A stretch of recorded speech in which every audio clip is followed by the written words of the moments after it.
Hindi pa man lumilipas ang 5 minuto, agad nang narespondihan at naaresto ng San Miguel Municipal Police Station ang isang lalaking nagbabanta habang armado ng baril matapos ang agarang ulat mula sa komunidad.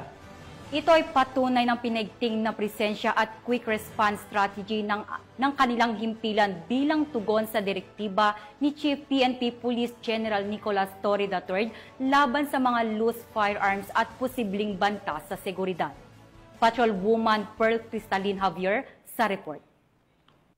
Ng mga tauhan ng San Miguel Municipal Police Station ang isang lalaki sa loob lamang ng 5 minuto matapos magpakita ng mapanganib na pag-uugali sa publiko kabilang ang pagbabanta habang armado ng baril sa Barangay San Juan, San Miguel, Bulacan.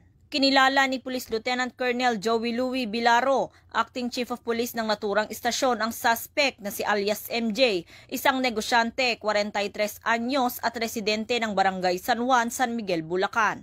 Ayon sa ulat, dakong alas 9 ng gabi nang maaresto ang suspect matapos makatanggap ng tawag ang mga otoridad mula sa isang concerned citizen.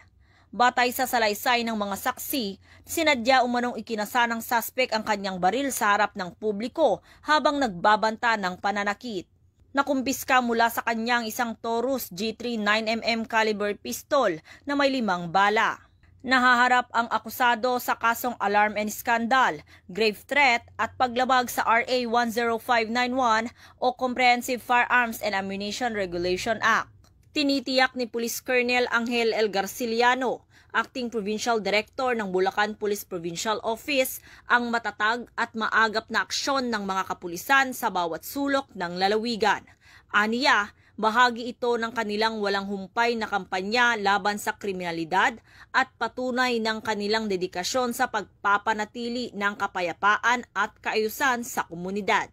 Mula dito sa Bulacan Police Provincial Office, ako ang inyong PNN correspondent, Patrolwoman Pearl Cristalin Javier, alagad ng batas, taga-taguyod ng Balitang Pulis.